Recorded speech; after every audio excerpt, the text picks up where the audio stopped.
আসসালামু আলাইকুম। রাজিয়া আফজাল রেসিপিতে আপনাদের সবাইকে স্বাগতম। আমি আজকে আপনাদের গরুর মাংসের তেহারি করে দেখাবো। আর এই তেহারিটা আমি পুরান ঢাকার স্টাইলে সহজ করে দেখাবো।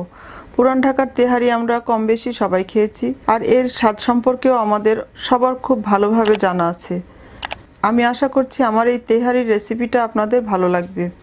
আমার রেসিপিটা ভালো লাগলে আর আমার চ্যানেলের আরও নতুন নতুন রেসিপি দেখার জন্য প্লিজ আমার চ্যানেলটিকে সাবস্ক্রাইব করবেন। আর আমার রেসিপিটি আপনাদের ফ্রেন্ডস অ্যান্ড ফ্যামিলিকে শেয়ার করবেন। তেহারির জন্য আমি 1.5 কেজি গরুর মাংস নিয়েছি। আপনারা চাইলে খাসির মাংস দিয়েও এটা করতে পারেন।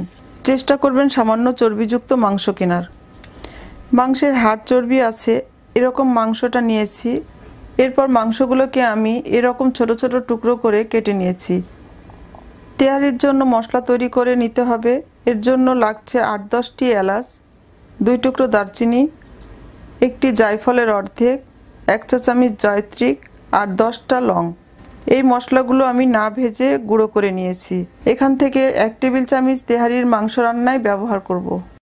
মাংস রান্নার জন্য চুলায় একটা প্যান বসিয়ে 1 কাপ সরিষার তেল দিয়ে দিচ্ছি। তেলটা গরম হয়ে আসলে দিয়ে দিচ্ছি 1 কাপ পরিমাণ পেঁয়াজ কুচি। পেঁয়াজ বাদামি করে ভেজে নিব। আমার পেঁয়াজ ভাজা প্রায় হয়ে গেছে। এখন এর মধ্যে দিয়ে দিচ্ছি 2টা তেজপাতা, 5-6টা কাঁচামরিচ। কাঁচামরিচগুলো আমি মাঝখান দিয়ে কেটে 2 টুকরো করে দিয়েছি। এবার দিয়ে দিচ্ছি মাংসটা আমি ভালোভাবে ধুয়ে পানি ঝরিয়ে রেখেছি।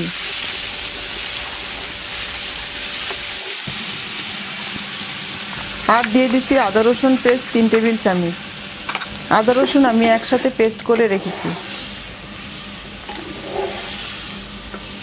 এবার দিয়ে দিচ্ছি 4 টেবিল চামচ পেঁয়াজ বাটা। দিয়ে দিচ্ছি 1 টেবিল চামচ জিরার গুঁড়ো, 1 টেবিল চামচ ধনিয়া গুঁড়ো, হাফ টেবিল চামচ মরিচ গুঁড়ো, স্বাদ মতো লবণ। এবার এসব মশলাগুলো মাংসের সাথে ভালোভাবে মিলিয়ে নিচ্ছি। এবার 4 টেবিল চামচ টক দই 1টা চামচ দিয়ে গুলিয়ে দিয়ে দিচ্ছি। দিয়ে দিচ্ছি তেহারির সেই স্পেশাল মশলা 1 টেবিল চামচ। এখন কোনো পানি ইউজ করব না, মাংস থেকেই পানি বের হবে। এবার সব মশলা মাংসের সাথে আবারও নেড়ে ভালোভাবে মিলিয়ে 10 মিনিটের জন্য একটা ঢাকনা দিয়ে ঢেকে দিচ্ছি। এ সময় চুলার আঁচ মিডিয়াম থাকবে। মাঝে মাঝে আমি ঢাকনা উঠিয়ে নেড়ে দিয়েছি যেন মাংসটা নিচে পোড়া লেগে না যায়।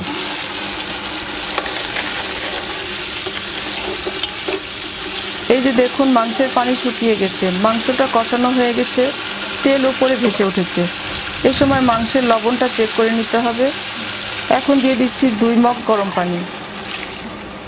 এবার একটা ঢাকনা দিয়ে ঢেকে দিব যতক্ষণ না মাংসটা পুরোপুরি সেদ্ধ হয়। এ সময় চুলার আঁচ মিডিয়াম লো হিটে থাকবে। মাঝে মাঝে ঢাকনা উঠিয়ে নেড়ে দিতে হবে যেন নিচে পোড়া লেগে না যায়। প্রায় 40 মিনিট হয়ে গেছে। আমার তেহারির মাংস পুরোপুরি সেদ্ধ হয়ে গেছে। এখন দিয়ে দিচ্ছি হাফ কাপ পেঁয়াজ বেরেস্তা, হাত দিয়ে একটু ভেঙে কুচি করে দিয়ে দিচ্ছি। এবার একটু নেড়ে ঝোলটা পুরোপুরি শুকানো পর্যন্ত অপেক্ষা করব। ঝোলটা পুরোপুরি শুকিয়ে গেছে, মাংসটা ভুনা ভুনা হয়ে গেছে।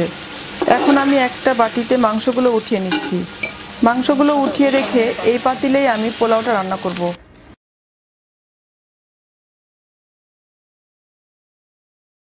আমার মাংসটা উঠানো হয়ে গেছে। এখন এর মধ্যে দিয়ে দিচ্ছি 10টা কাঁচামরিচ, দিয়ে দিচ্ছি 2 টুকরো দারচিনি, 3টা এলাচ দানা, 4-5টা লং। এবার একটু নেড়ে 4 কাপ পোলাওয়ের চাল দিয়ে দিচ্ছি। পোলাওয়ের চালটা আমি 30 মিনিট আগে ধুয়ে পানি ঝরিয়ে রেখেছি। যেহেতু তেহারির জন্য আমি মাংস নিয়েছি 1.5 কেজি, চাল নিয়েছি 1 কেজির একটু বেশি, কারণ তেহারিতে মাংসের চেয়ে চালের পরিমাণটা একটু কম নিতে হবে। দিয়ে দিচ্ছি স্বাদ মতো লবণ।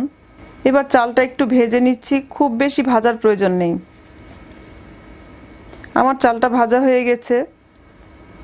এখন দিয়ে দিচ্ছি গরম পানি।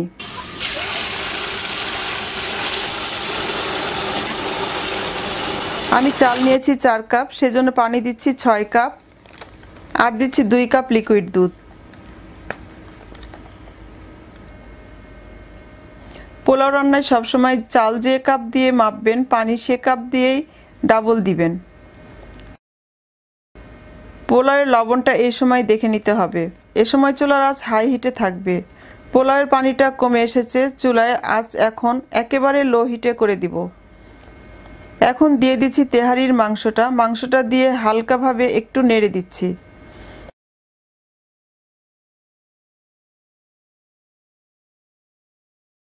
এবার একটা ঢাকনা দিয়ে ঢেকে 10 মিনিট দমে রাখবো। ঢাকনায় কোনো ছিদ্র থাকলে সেটাও বন্ধ করে দিতে হবে।